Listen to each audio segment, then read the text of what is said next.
The 31st of July, Rabbi Moore, Parsha Hashavua with Rashi.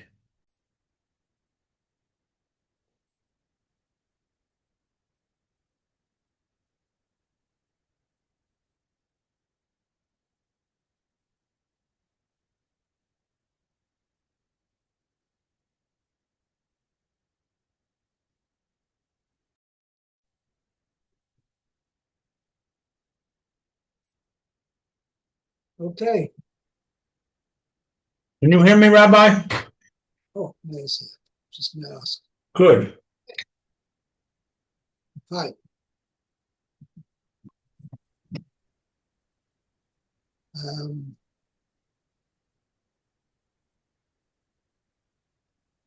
Yeah, we're up to Pasuk Yud Aleph.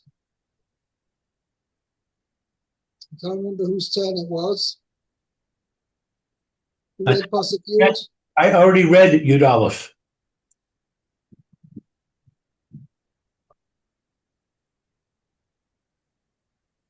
You read Yud Aleph or Yud? I don't recall. I don't know if you did Yud Aleph. I remember getting up to where it said Sheni.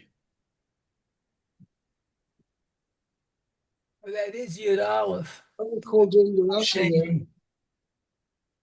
Anyway, I'll read it again. Let's see. V'chochvei.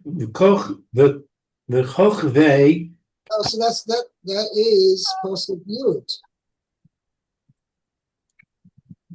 Oh, I see. Yeah, you're right. Hashem Elokei Avoseichem Yosef Aleichem Kachem Elef Pa'amim V'varech Eschem Kasher Diber Lachem.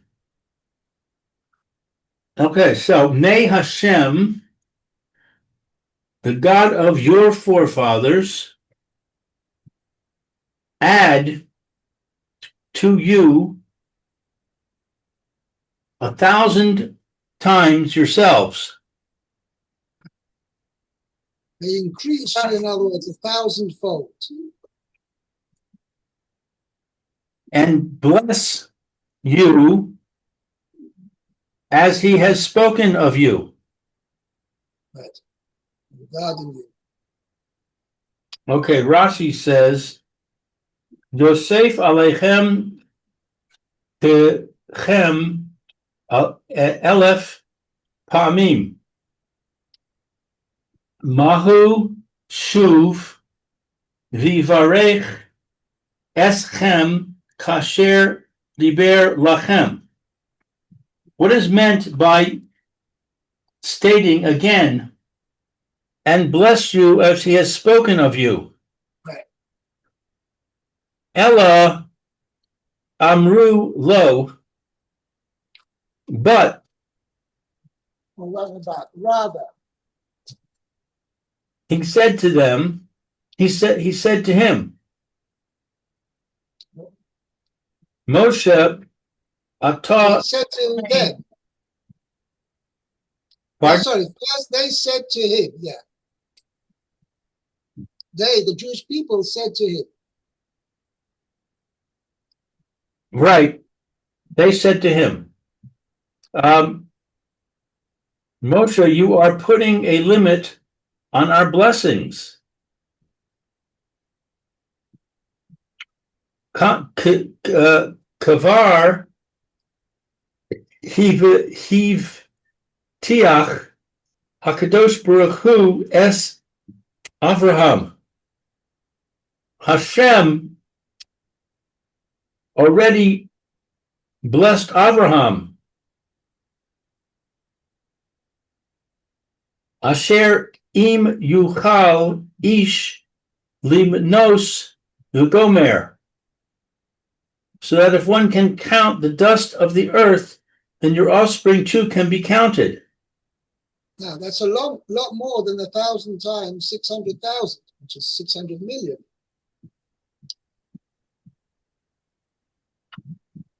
Amar Lahem, Moshe said to them, Zu Mi shali he.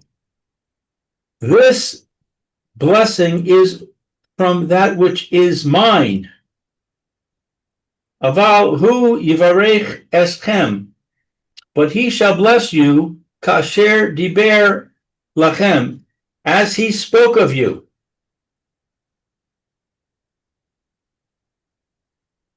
That's why he repeats it. One is for him and one is for Hashem. Which still doesn't really answer the question. If Hashem has given them a fantastic blessing, that they're going to be as numerous, more than the dust of the earth, so what's the point of Moshe giving his own blessing?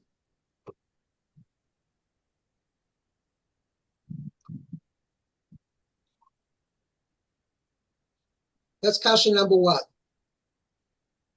And also, let me ask you, what does it mean? Moshe Rabbeinu has a power to bless. He can bestow blessings on people. I'm talking about without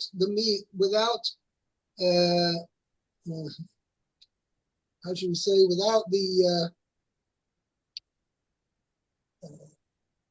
Kosh Baruch Hu being the intermediary.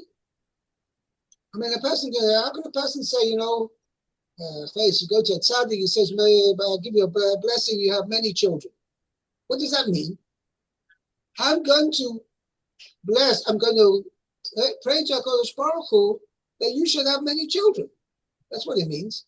The tzaddik himself doesn't have a power to bless, meaning that he can actually bestow children upon somebody. But everything works through Hashem. So when Moshe Rabbeinu gives a bracha to them, it's obviously saying, I'm going to pray to HaKadosh Baruch Hu, intercede on your behalf before HaKadosh Baruch Hu. HaKadosh Baruch Hu should bless you and increase you 1,000-fold. So if Hashem himself has said, I'm going to increase them like the dust of the earth, so what's the point about Moshe Rabbeinu giving his own blessing? So I have a note on this, and I'll read it out to you. However, there still remains a difficulty. Since God's blessings include those given by Moshe, why was it necessary for Moshe to give his own blessings? Gur Aryeh answers that Moshe was in doubt whether they were deserving of God's unbounded blessing at that time, since all his blessings depend on the fulfillment of his will. He therefore decided to bestow his limited blessing upon them, reasoning that they would surely be deserving of this. That's how the Gur Aryeh, the Maharal, explains it. It's still the concept, difficult concept to understand. I'll tell you one other point, very interesting. How is Moshe Rabbeinu coming to, he says, I'm going to, may Hashem bless you, may he increase you 1,000-fold. Okay? So he says, Zu mishalihi, that's my blessing. Now, where does Moshe Rabbeinu get the ability or the reasoning to give them this blessing of being 1,000-fold? And he says, that's my limited blessing, but HaKadosh Baruch Hu should bless you even more. But where does Moshe Rabbeinu get it that he can give this blessing of 1,000-fold? That the Jewish people should increase 1,000-fold than what they are now. So I heard once a beautiful pshat that twice HaKadosh Baruch Hu said to Moshe Rabbeinu, I'm going to wipe out the Jewish people and I'm going to make you into a great nation. One was by the golden calf, and the second time was by the sin of the spies. And each time Moshe interceded on behalf of the Jewish people. And HaKadosh Baruch Hu said, I will forgive them, I won't wipe them out, and the things will continue, not exactly as they were, but I won't wipe out the Jewish people. Now, Chas v'sholom, what would have been had Moshe Rabbeinu, had HaKadosh Baruch Hu wiped out the Jewish people then, let's say by the golden calf, and HaKadosh Baruch Hu told Moshe, and I'll make you into a great nation. Means we'll start again, and I'll make you, Moshe Rabbeinu, into a great nation. So we have a rule that a blessing is always 500 times stronger, greater than a curse or the punishment. We find, where do we find that? We find in the 13 Yud Gimel Midas, the 13 special attributes of HaKadosh Baruch Hu, and it says HaKadosh Baruch Hu will repay kindness to 2,000 generations, and he will punish up to the 4th generation. So you see that 2,000 is 500 times more than 4. So the Gemara learns out that always midah tova meruba midas puranus chomesh meos, that the Kodesh Baruch Hu's kindness for reward gives reward 500 times more than punishment. Now, if HaKadosh Baruch Hu was going to wipe out the Jewish people and make Moshe Rabbeinu into a great nation, it follows, therefore, that Moshe Rabbeinu, the nation that would have been created from Moshe Rabbeinu, would have been 500 times more than the original Jewish nation that there was. Okay? So Moshe Rabbeinu received a blessing in a way. I mean, it didn't materialize then, but Moshe Rabbeinu received a blessing that his nation coming from him would be 500 times more than what the Jewish people was now. And Moshe Rabbeinu received that blessing twice. One time by the golden calf, and one time by the sin of the spies. When again, HaKadosh Baruch Hu wanted to wipe out the Jewish people, and he promised Moshe, I'm going to make you into a great nation. So Moshe Rabbeinu twice received a blessing that his offspring, the nation that was going to come from him, would be 500 times greater in number than what the Jewish people was now. So Moshe Rabbeinu said to the Jewish people here, let HaKadosh Baruch Hu bless him and make you, how you say it? More numerous than the dust of the earth. But if not, at least I'm giving you the blessing which I received. Twice I received a blessing from Hashem that I'm going to be 500 times what the Jewish people are. So twice 500 is 1,000 times. So that blessing which I received, I'm giving it to you. And therefore that's why I say, may Hashem increase you 1,000 times. Okay?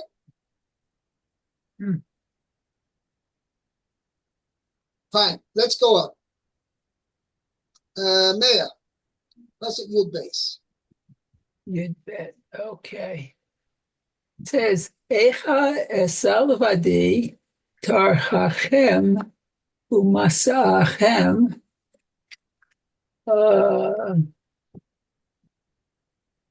verivchem. Okay, so let's see.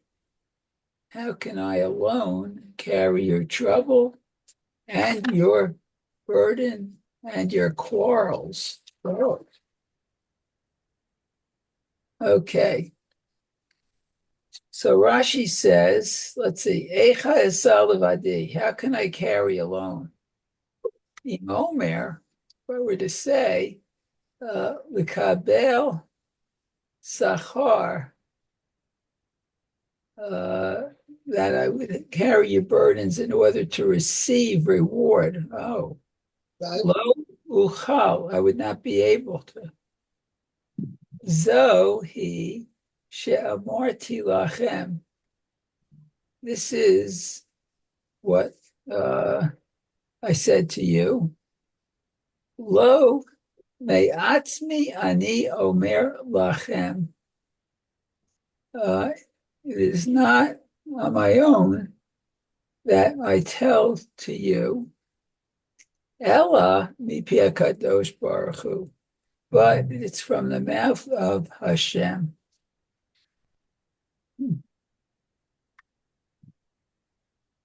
Okay. Okay. Tarchechem, your trouble. Melamed, this The teaches. pshat in the Rashi over, I just want to make a point of it. The Rashi is saying Moshe Rabbeinu was not allowed to bear the burden of the Jewish people alone, Oh, as he said. Even though I was receiving reward for judging you, I am unable to bear the burden alone, since God forbids me to do so. uh-huh. That's what he said. I'm not saying instructions of the Holy One is a source of blessing. Okay?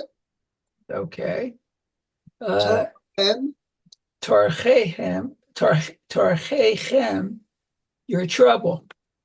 Lamed, this teaches, Shayu Yisrael Tarchanin, that Israel was troublesome.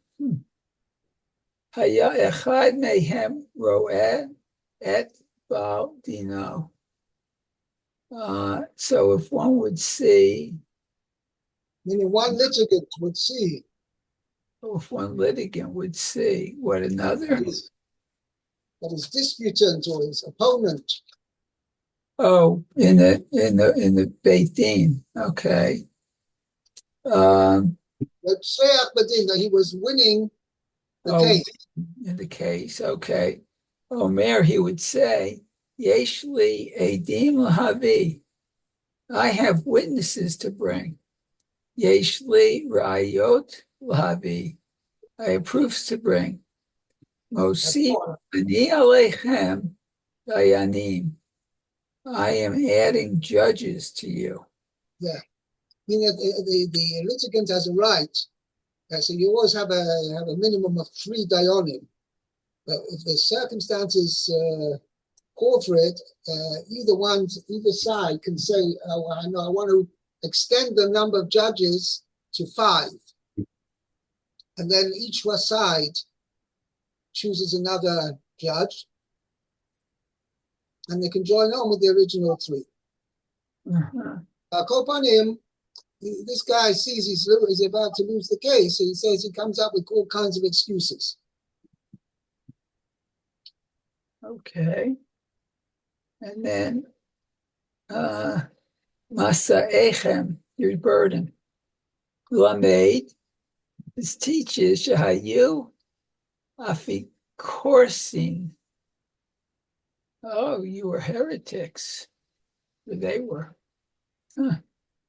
Yeah, so sense we'll see in the Hemshech of Rashi, it doesn't mean that they were heretics, but rather they were disrespectful. Disrespectful. Okay. Disrespectful, yeah. Okay, Hiktim Moshe Letzeit. So if Moshe left early, Amru, they would say, Mara'ah ben Amram, let's say, what did you, What prompted, right? what prompted what the son of Amram to leave, to go? Huh. Right. Okay. Shema, Eino Shafui B'toch Beito. Perhaps it's not calm in his house. Right. Okay. His shalom bias isn't great. Right. Okay. Yes. And Echar, let's say. Lot says if he came out late, he left his home late. Okay. Amru, they would say, Mara'ah ben Amram shelo latzeit. So why did the son of Amram see that led him not to leave? Why didn't he not yet leave? Why didn't he leave? Ma'atem suvurim. What do you think? Yoshev v'yoetz alechem eitzot. Okay, so he's sitting and devising plans against you. Huh. Yoshev alechem achshavot, and thinking thoughts against you. Deliberating negative intentions against you. Well, yes. Okay? So in other words, whatever Moshe Rabbeinu did, right? Like any public figure, we find it nowadays as well, like they're scrutinizing him with 50 eyes. And then whatever he did, they were questioning, maybe this because of this, because of that. Who knows what he's up to? Right. Okay. Berifchem, and your quarrels. Lamed shayu rognim. It teaches that they were rogues. Quarrelsome. We'll see later on. There's it, page 27. Yeah.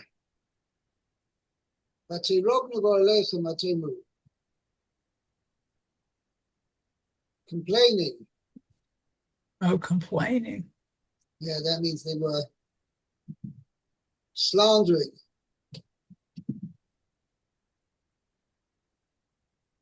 So that means they were coming up with reasons to quarrel.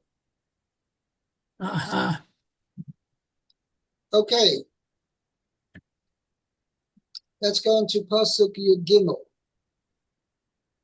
Hapu lachem anashim chachamim unevonim viduim v'shivtechem va'asi meim birashechem. Provide for yourselves men who are wise and understanding, and well known to your tribes, and I shall appoint them as your heads. Right. So Rashi says, Havu lachem hazaminu atzmechem l'davar. Prepare yourselves for this thing. Anashim. It literally means bring for yourselves. Right?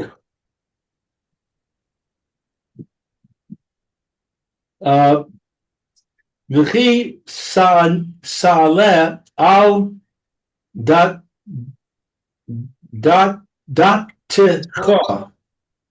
nashim. Could it enter your mind that the judges were to be women? Mal Talmud lomar anashim. Why does the Torah say men? To indicate that they must be tzadikim vasikim kesufim. Righteous men, reliable men who are revered. Chachamim unevonim. Actually, it's interesting. You translate Kesufim as being revered. I translate as well liked. Uh-huh. Because Kesufim means people who want to desire. They're desired by the people. Uh-huh. Right.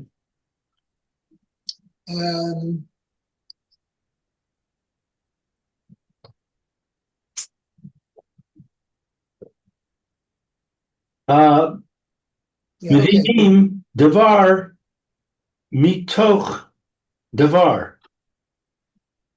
They can logically derive one thing from another.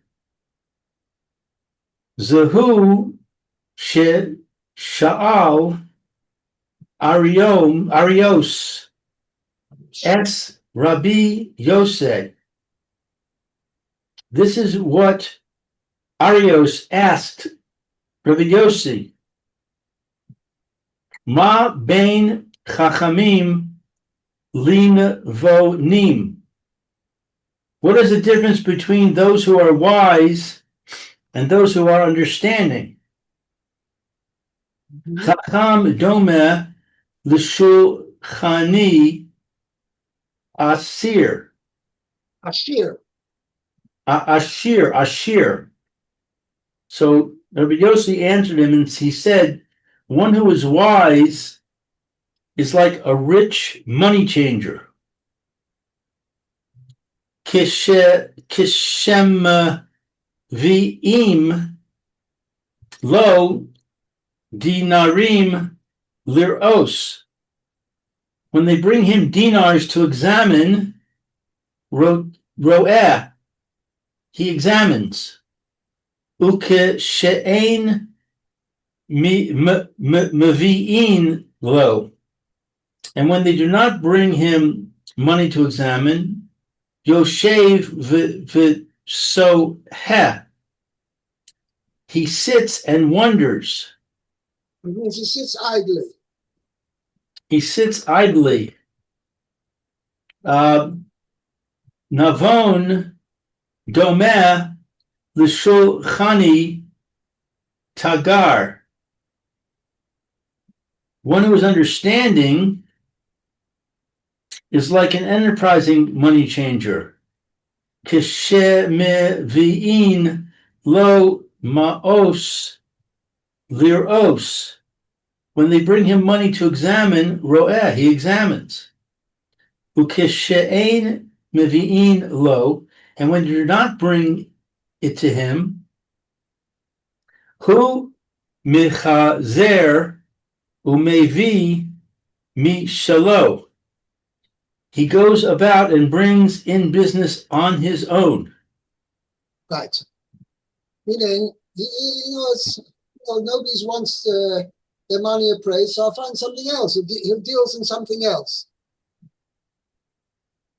That's how I explained it.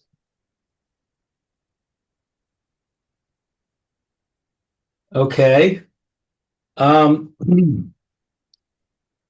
Viduim l'shiv teichem. Well known to your tribes. Shehem nikarim lachem. That they are familiar to you. She'im ba lefanei. For if one comes before me, me'utaf betaliso, wrapped in his talus, Eini Yodea Mahu. I don't know who he is. Ume'ezer Shevet Hu, or from what tribe he is from. Ve'im Hagun Hu, or if he is suitable. I was worthy. Yeah. Aval Atem Mechirin Bo. But you are familiar with him. Shata Gidaltem Oso. For you raised him. Lechach Ne'amar. Therefore it says, Viduim l'shivteichem. And well known to your tribes. 4 tribes. This is now, whereas he's telling them to appoint the heads of the tribes, and that, he's telling that Moshe Rabbeinu is to speak to the heads of each tribe, and that the heads of each tribe should choose who are the suitable dayanim to be chosen, because it's up to it's each tribe. They have to choose among the known people among them who are known to be Talmidei Chachamim, who are known to be reliable people, honest, of good character, etc. Rashechem, Rashim, Umechubadim Aleichem. They should be heads and dignitaries over you. Shetiyu no hagin bahem kavod v'yir'ah, that you should treat them with respect and reverence. Va'asimeim, you shall appoint them. Limaid, this teaches us she'ashmosehem shel Yisrael, that the sins of Israel, taluyos v'rashei yadanehem, they depend on the heads of their judges. Shehaya lahem limchos, for the judges should have protested, ulechavein osam, and directed them, laderech hayeshara, on the straight path. Okay. Fine. Okay, we'll have to finish here. What's going to be next week?